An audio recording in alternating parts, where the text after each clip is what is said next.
Hello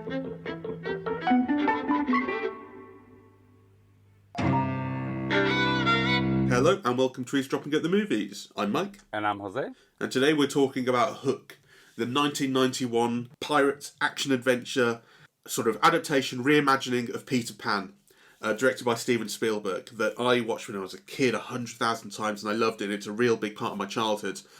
And the reason that I always wanted to watch this for the podcast was ever since we watched the Errol Flynn Robin Hood, because so much of the action in that made me think about the action in Hook and the kind of the sets and the visual design and stuff.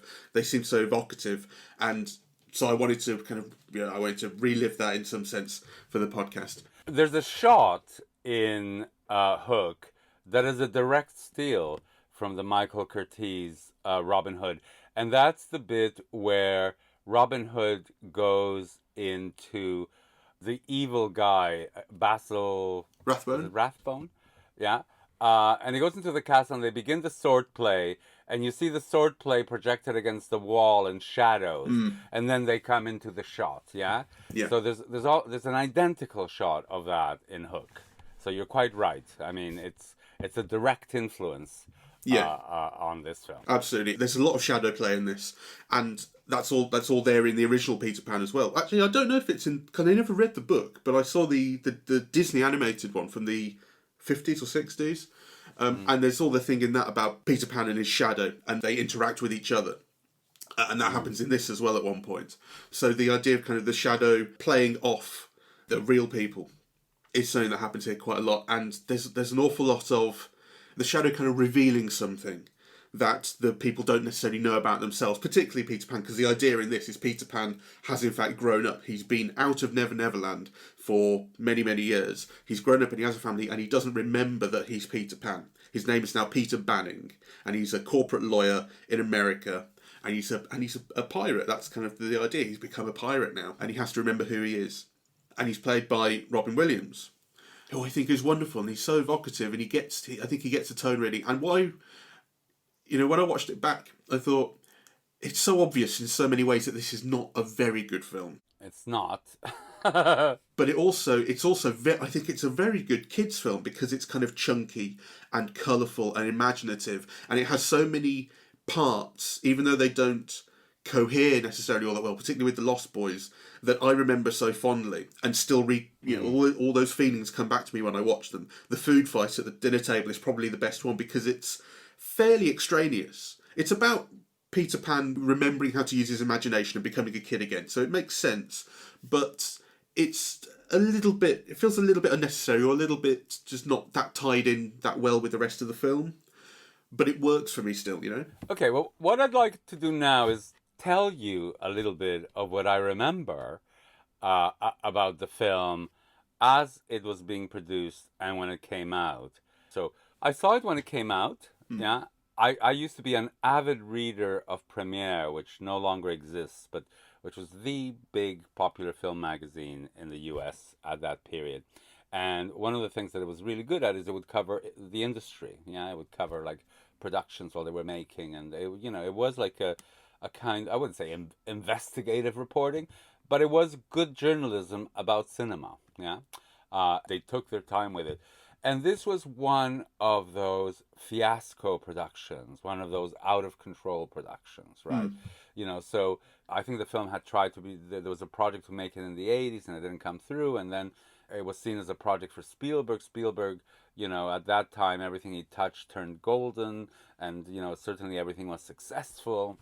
And then I remember reading about the film that the problems really kind of began when it became this huge star production, really, So it's not only that it had Robin Williams and Dustin Hoffman, though I understand they were on a percentage basis, yeah, kind of. So, right. So they didn't get paid. They just got, I think it was like 40% of the profits or something. But then Julia Roberts, who was the hottest thing in cinema, came into the picture. And I think she got paid, a bomb outright. So it's a film whose budget doubled, in the course of the production. It went I think it had a certain kind of amount of shooting days, and then that almost doubled as well, which was, very unusual for Spielberg, right? I can tell you, it had a 76-day shooting schedule and went 40 days over that. Okay, there you go. And this is what you were hearing in the press and so on, right? So when the film came out, it was perceived as a disappointment for everybody. So actually, it was one of the big hits of the year, one of the top 10 hits of the year, right? Both in the US and abroad. It turned a huge profit, and nonetheless, it was seen as a film that was both a failure financially, yeah, and also a failure critically, right? And I think that's one of the interesting things. Certainly, I saw it, and I didn't love it at all. I thought it was like typical Spielberg. I thought it was schmaltzy and overly sentimental. And actually, one of the things that I really loved that I hadn't noticed the first time is just how beautifully it's shot. Yeah, all of the opening scenes, particularly the scenes with Maggie Smith. Yeah, it has a density of image, of texture, right? It's like, kind of 35 millimeter cinematography or whatever at its best. It's celluloid at its best. Yeah, you have this dense, deep textures. It's beautifully lit, right? It's kind of just a joy to see. And actually, it's those scenes that I truly love in the film and that I think I really appreciate for the first time. As soon as he goes out the window, and goes into Neverland, it's like... Yeah. So now you tell me what you love about it. Well, I love that too, that start of the film. And it's funny because when you hear Spielberg talk about it, he always accepts that this film is a failure. And he says things like, one day I'll watch this film and I'll find something to love in it. And you go like, the first 20 minutes, and actually he also talks about the first 20 minutes are what he's proud of. And the kind of epilogue, I suppose, where you return to London, to Granny Wendy's house. And you can see why, because the film sets up a real mood, and it is shot so beautifully, and the set design there is kind of so beautiful. And the way that the tension of the return home, and they find that the kids aren't there, and the glass has been broken, and what's happened, it's a really evocative scene, really evocative sequence. But he also says that if you were to make the film today, all of the stuff in Neverland would have been done on digital backlight. It would have been done on green screen, like Marvel movies and so on. I'll say like Tintin. Well, actually, Tintin was completely CGI. But and I read that and I thought, no, that's completely the wrong thing. Because one of the things that I really love about the Neverland segment of the film, which is the body of the film, is that the sets feel like playgrounds. They're real and they're big, and you get these wide shots that show you the whole thing. You see the entirety of the kind of pirate cove where Hook's ship is, and you see the entirety of the kind of central area of the Lost Boys sort of tree-top village, and these places feel real and chunky and imaginative. And like the fact that it is simple things like the trees are painted a different colour, or there's a kind of ripped sheets hanging and stuff. You feel like, oh, imagine how much more imaginative that could be. But actually, to a kid, it's evocative enough. It feels like somewhere you can actually inhabit.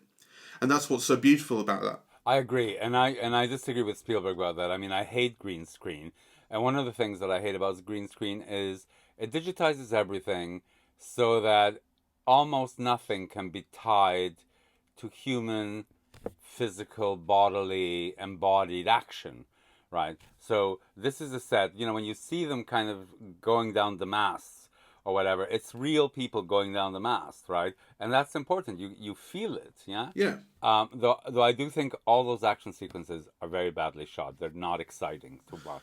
I think so as well. And I also think they're quite badly choreographed.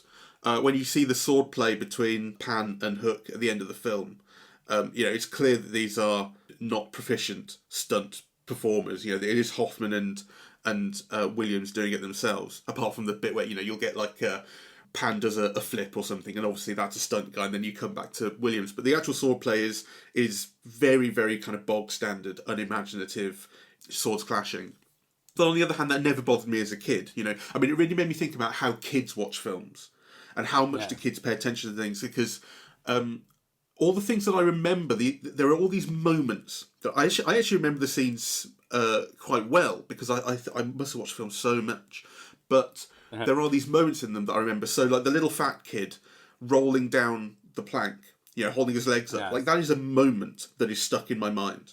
That's and I smile again when I see it. There are all these bits like that, and so if, from an adult perspective, there's something very unsatisfying, but it really, really works for children, I think. Or, well, maybe I can't speak too broadly. It really, really worked for me as a child. And I'm kind of trying to think about why. The things that I think about now that I didn't see when I was a kid is the entire emotional kind of through line for Peter and why the story works for him, which I think it does, which is that the film is all about growing up and all about the sacrifices that means, but also the things that you gain. And so the whole thing is he's forgotten who he is, and isn't that a tragedy? But he can't fly. He needs to learn how to fly so he can fight Captain Hook and get his kids back. And in order to fly, he needs a happy thought. And the central emotional point of the film is that he realises that his happy thought is when he grew up and became a father. And that's a brilliant concept, I think, for the film. And that's a brilliant way of tying it all together. That actually growing up means something. It means loss, but it also means you gain something. He changes as a person. And so like he's lost all of that youth. He's lost all that imagination, but he gains something that really matters and becomes who he is. I read that slightly differently. So I know what you mean, and I agree. I mean, there's a moment where he says, he tells his boy, my happy thought is you, right? So it's very direct, yeah.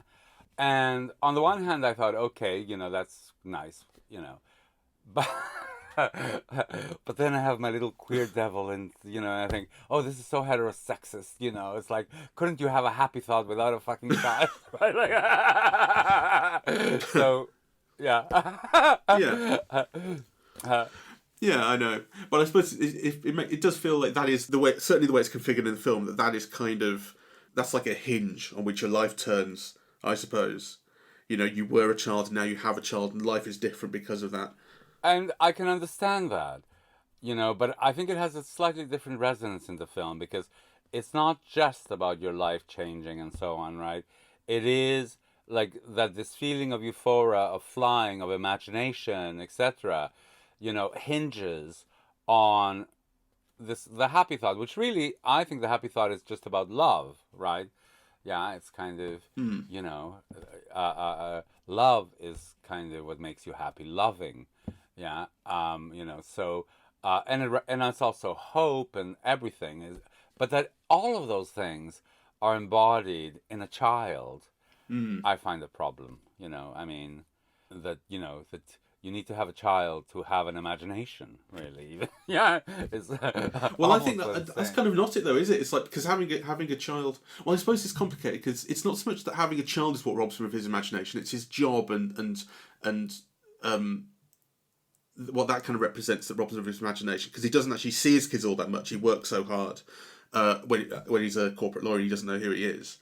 But then there is this conflict.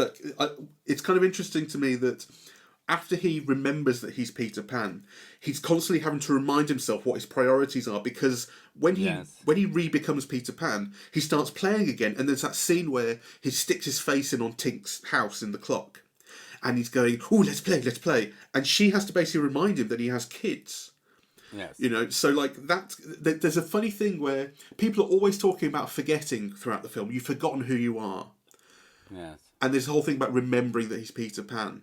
But there's a subtlety to it where it always feels like forgetting is a cost of learning things. He remembers that he's this magic kid again, but that means forgetting everything else that was great about his life, and it's in then remembering that he has kids and that he loves his kids, that he becomes a kind of complete Peter Pan who can fly again. And it's interesting. It is interesting, and you've put it really well, actually. And also the other point that I thought you put really well is that I want to underline, because I hadn't thought of it, is that he has now become a pirate. At the beginning of the film, he is a corporate pirate. That's kind of like an interesting concept that I hadn't quite picked up on. Yeah, because Granny Wendy says it to him specifically, and then later on, when he first meets the Lost Boys, Rufio, the de facto leader of the Lost Boys, says, "We kill pirates, all grown-ups are pirates." So in Neverland, that is, you're a kid and you're a good guy, you're a grown-up and you're a pirate. Yeah. What do you think of Dustin Hoffman? I have mixed feelings about him, right? Because there are moments where he does these gestures, and he's just brilliant, right? And I think he's mostly brilliant But let me tell you what I really hated and that I think ruins his performance, and that's his English accent. Oh, really? You don't like his accent? No, I mean, he does it terrible, and also it lends a different air to the film. And, it's a real beef with me because one of the things that the film does is it really sentimentalizes English culture, right? So it begins in this picture book, Big Ben, London, with these like beautiful houses and paintings, oil paintings on the wall, and you think, this is like Spielberg's experience of England, right? It's just like $7 million houses that are cozy and have fireplaces and and so on. And then also, the pirate, because you think, well, why does a pirate have to have an English accent, right? Like, yeah, there's no need for it, really. Like, Burt Lancaster, when he played a pirate, never had one. Like, there were many types of pirates. You could be a Spanish pirate or a Turkish pirate or whatever. Yeah, I mean, he could just have used his own accent. So, and every time, so I think his facial gestures and so on are sometimes brilliant and brilliantly theatrical and so on, right? In some ways, it's a great performance.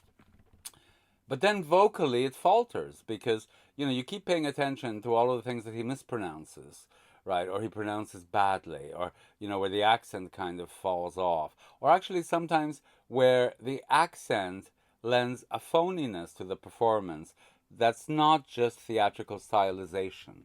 Yeah, that is a kind of a phoniness, really. Because you can be theatrical and true, right?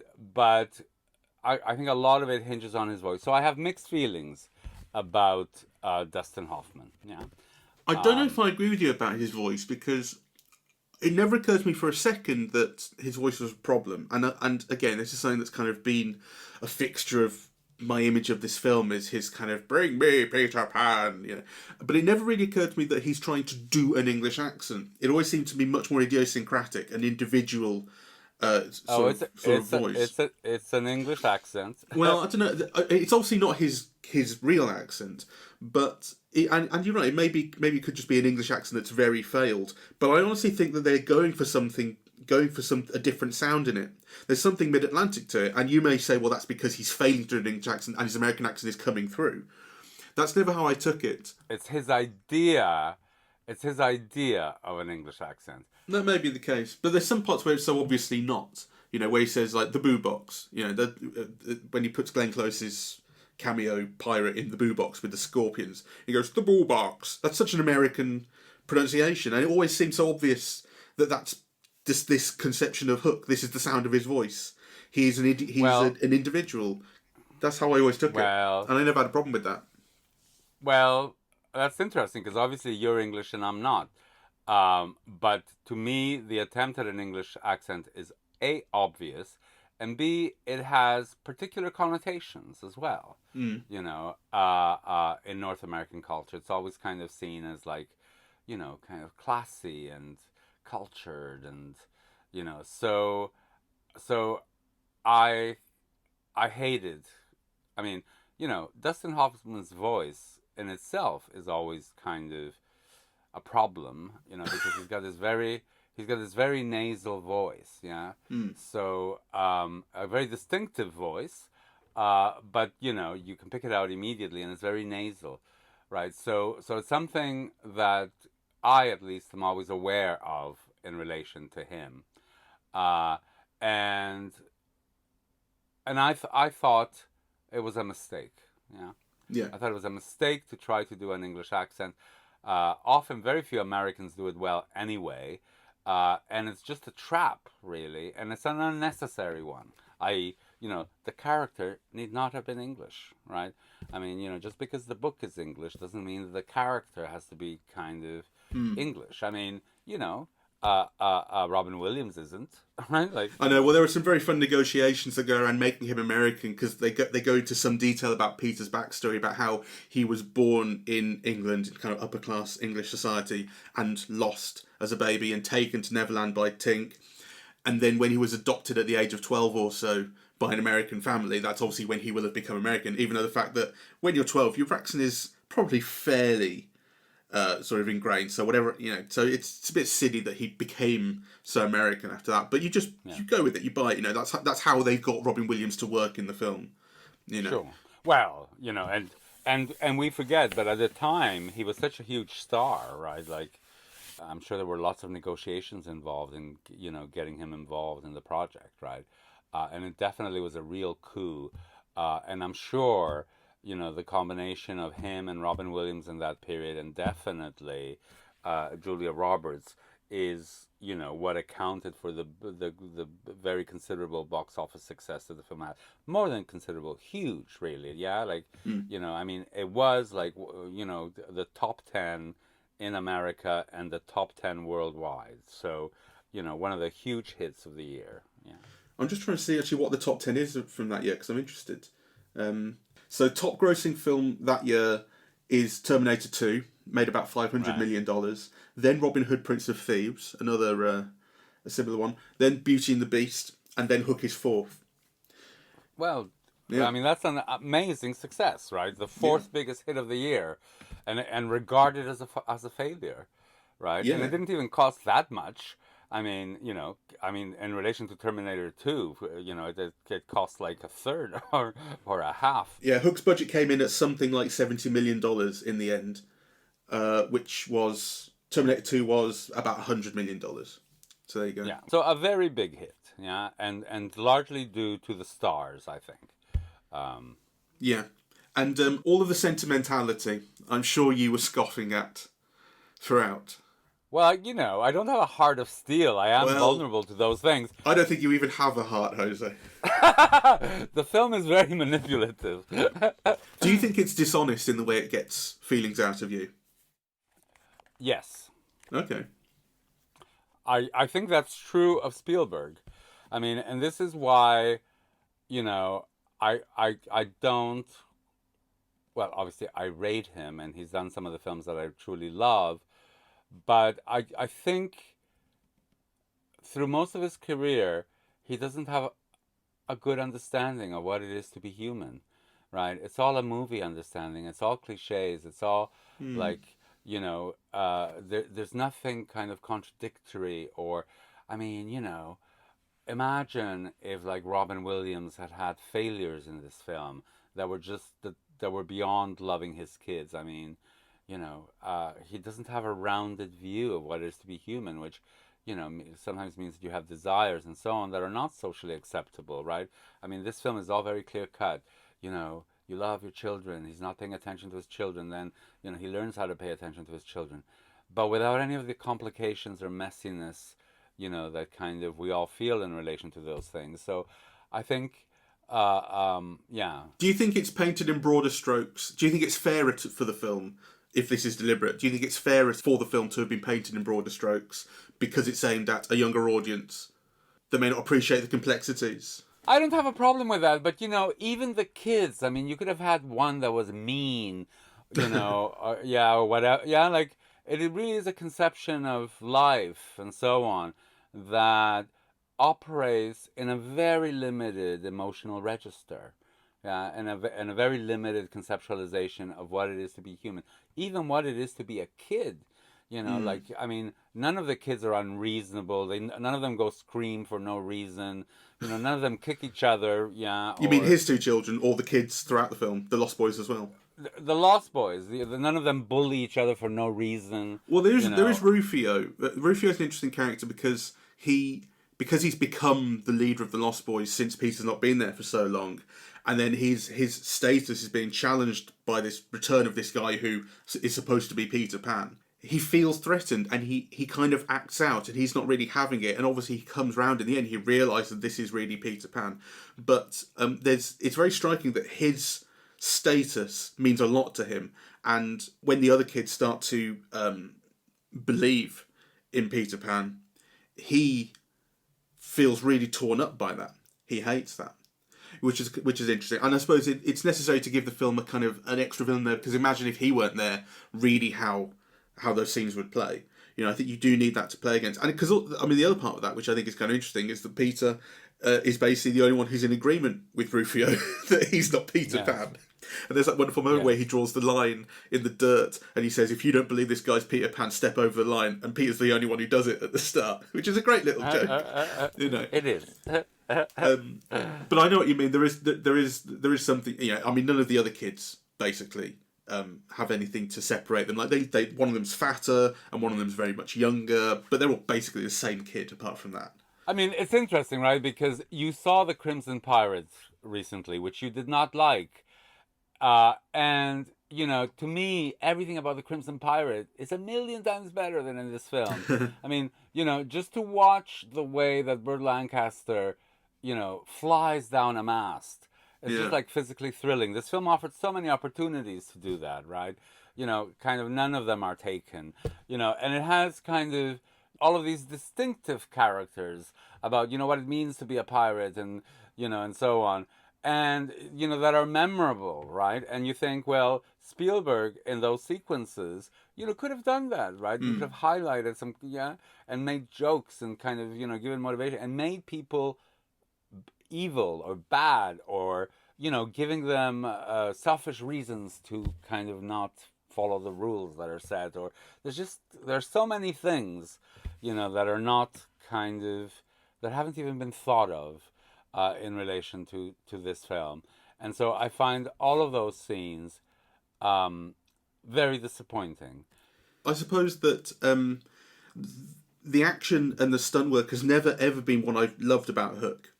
Despite the fact I remember parts of it, as I said, it's never been the thing that I focus on. And, so Errol Flynn and Burt Lancaster may have had the action ability and action instincts that Robin Williams doesn't. He's not an action person. But, can they grab at your heart the way that Robin Williams does? I'm not so sure. That's what I love about this film. Well, I wasn't referring to that, and I wasn't trying to make a comparison between Robin Williams and Burt Lancaster. That would be ludicrous. No. I'm saying that I think this is where the films are actually different and their focus is different. But I think there are other things. So, kind of, The Crimson Pirate is full of all of these jokes.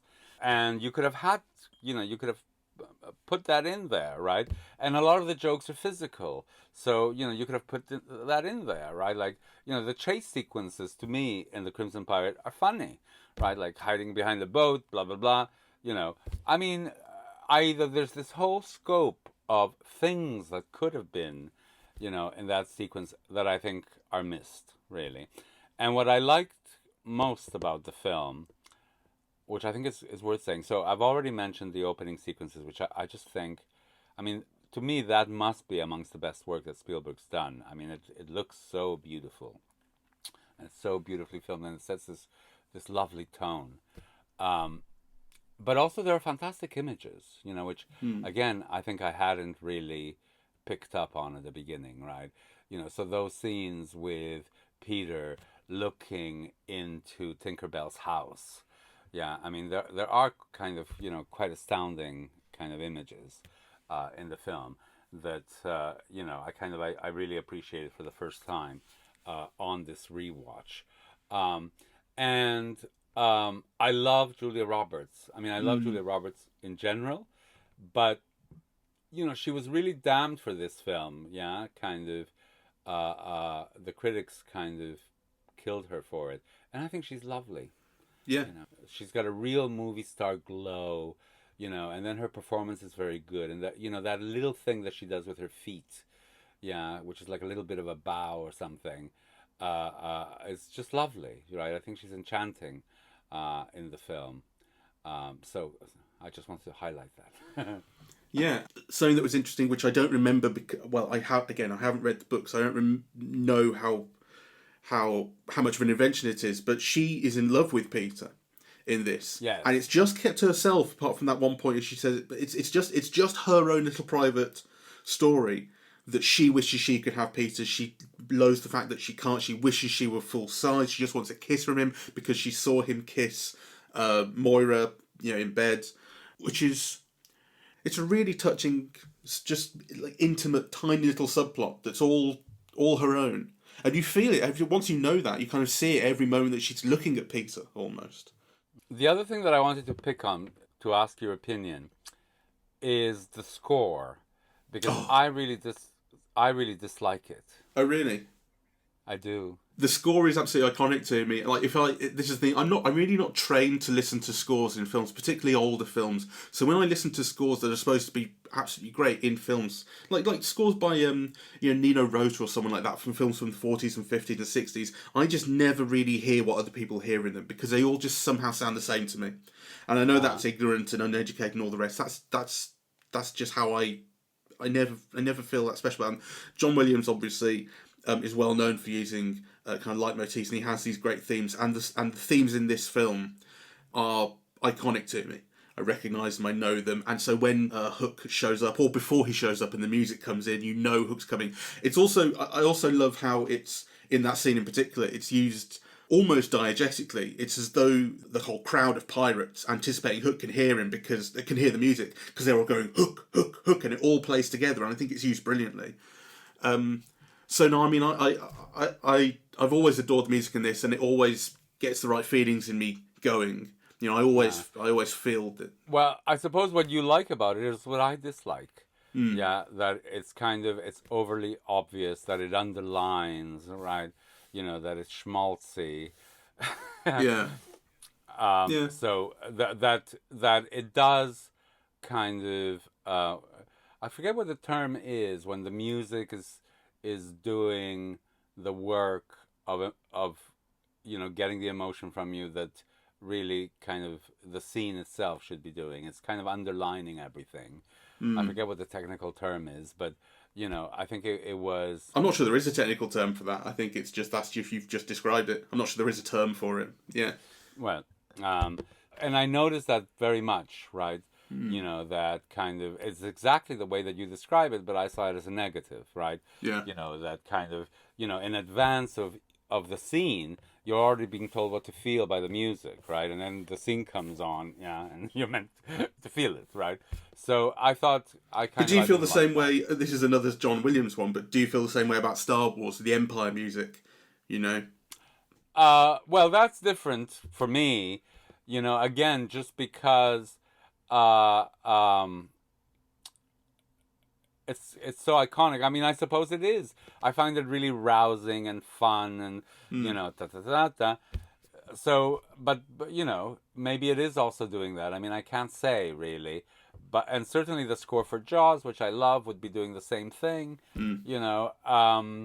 So, but I think this was more heavy-handed, more directive, than in those films.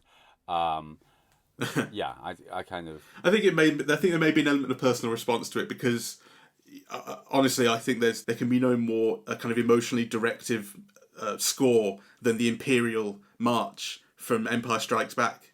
And the Emperor's coming and stuff. So, but it's because you love it and you know it and it just fits. That's how I feel about Hook. I know the music and I love it and it fits, and I know how it all works together. Okay. No, yeah, fair enough. I mean, you can't argue with people's feelings, really. But I thought it was like really heavy-handed and syrupy. But I mean, just to get back, because I'm making it sound like, I hated the film, and actually, I don't. I enjoyed it, but to me, it's not a great film. It's a film that really typifies all of Spielberg, all the problems that I associate with Spielberg. And also some of the virtues, really, though, kind of surprising, because, one of the things that I always give credit to Spielberg for is he's a genius with space and action, really. And actually, some of the major problems in this film have to do with space and with action, really. The whole scene in the pirate ship, it's kind of it's not very well done, and it's not exciting, and the action sequences are, not dull, but but certainly not imaginative. Yeah. Yeah. So it's a really interesting thing in relation to kind of Spielberg, I think. But I want to underline, before we wrap up, just how beautiful the film is to look at, right? I mean, the lighting is just kind of sublime. Like, again, in the opening sequences, I was really struck by that. And I was really struck by Maggie Smith, who gives a very restrained performance. I mean, it took me a while to recognize that it was Maggie Smith. It was only, as she began to talk. She's filmed very beautifully, and she's made to look both beautiful and elegant, right? Like, she wears extraordinary clothes and she wears them like a model, really. Yeah, she does. Yeah, kind of, when she puts that outfit on for dinner, right? Kind of, it's really lovely. Yeah, it looks gorgeous. And her performance and style kind of emotionally ground the whole opening, really, because she's this Granny Wendy and she's this iconic figure to the whole family, and that introduction that she gets standing, all the hubbub going on downstairs. Oh, hello, you're in London, ah, and then she stood at the top of the stairs in moonlight, Yes. and she says, "Hello, boy." Oh God, it's beautiful, and the whole mood changes when she turns up. She's got a great entrance, and I think Hook has a great entrance as well. Where it's all the anticipation, then he comes out and you still don't see his face. And Smee says they love you, something like that. And he says, oh, they're snivelling, and that's when you see his face. It's like, great, that's what I want. So I think there's a lot to love with this film, and I'll keep loving it. But it's far from a perfect film. But I think that if I ever have kids, this is the film I'm going to make them watch. Okay, we'll summarize that because I think we haven't highlighted that enough. So if you could just kind of, summarize all the things that you love about it. All the things that I love. Well, I love the feeling of playfulness. I love the feeling of solidarity to the world. I love the colour and the chunkiness, and I love the simplicity in some respects. I love the fact that it's only as I got older and watched the film again that I saw certain subtleties. And actually, it's only really when I got older that I realised exactly where the emotional core of the film is and how much I love that. The thing about growing up, having kids, that's where his happiness comes from. It's explicit, it's said to you right out, but as a kid, I never picked up on that. When I was 8 years old, I never looked at that. I looked at the food fight when I was 8 years old, and I had a really good time with it. And I always remembered Hook. I always remembered how much fun he was and what a great character, and the bit where he tries to shoot himself and his interplay with Smee, I think, is wonderful. Jack's relationship with his dad as well is something that I always got attached to, and his relationship with his dad is much more important than the daughter's relationship with her dad. She's kind of sidelined. It's all about the seeking Jack's affection and Hook trying to steal Jack's affection. That's what I always loved as well. Though, again, that can be seen as a problem on its own. Yeah. Because, the film in many ways is very girl-centered. Yeah. Sorry, the story is very girl-centered, right? Kind of, it is about Wendy and Tinkerbell and so on, and also about Peter. And actually it's interesting that, Peter theatrically, is usually played by a woman, right? So kind of Mary Martin had a huge success in, the 50s on Broadway doing it. There were kind of, several national broadcasts. Peter Pan is a childhood staple for kids who grew up in America in the 1950s through these, productions where you had a woman playing Peter Pan, and that was also part of the, tradition theatrically in Britain, right? And now, here we have kind of a film that basically sidelines women, really. They're pretty much insignificant. I think that's true of Tinkerbell. I think that's true of the wife. I think it's true of the daughter. The only one who kind of gets given a moment really is Maggie Smith, and of course, she's at the beginning and at the end, but really extraneous to all the rest of the film. So, just a thought. Yeah, I'm not sure it's a thought I entirely agree with, but I think ultimately the central relationship is Jack and Peter's father-son relationship. That's the one that it hinges on. Which is, again, an interesting conception. You can imagine somebody else doing this film and making it about a father's relationship with his children, not just his son, right? Yeah. Or you can imagine a different film in which kind of the wife has an equal set of concerns. After all, the relationship is at risk. But the film doesn't seem to really care that much about it. So, the thing is focused on the son, yeah? And obviously that's what you love about it, but I'm just saying that there are also problems with that. Yeah. I think the daughter to some extent is used as a certain amount of comic relief, actually, because she's just she has such undying love for her parents, and she knows that she'll be saved and so on. And you feel, and at the end when she says, you need a mommy very, very badly, and it's like, yeah, that's basically her entire attitude It's there's a wonderful moment. One last thing, wonderful moment that really made me laugh. That made me laugh when I was a kid as well. Where Peter first tries to save his kids when he doesn't know he's Peter Pan and doesn't know how to fly, and he tries climbing the mast and he has a real problem with heights and he can't do it. And they're reaching out because Hook says, "If you just touch them, then I'll let them go," and he can't do it. And she's reaching out, the girl, and she says, "Mommy would do it." Like, oh, that's not going to make you feel. All right, so let's wrap this up. I enjoyed it very much and came out with a renewed appreciation of the opening sequences. It's a very interesting film in relation to Spielberg's career, so if you're interested in it, it's a film to see. I still had the problems that I remembered with much of the film, particularly all of the scenes in Neverland, really. But I'm very glad I saw it again, and it looks much more beautiful than I remembered, which is another reason to see it. There you go. All right. Well, thank you very much for listening. We are eavesdropping at the movies, and we are on Apple Podcasts, Spotify, SoundCloud and YouTube. On social media, we're on Facebook and Twitter, and the website is eavesdroppingatthemovies.com. Thank you very much for listening. Bye-bye.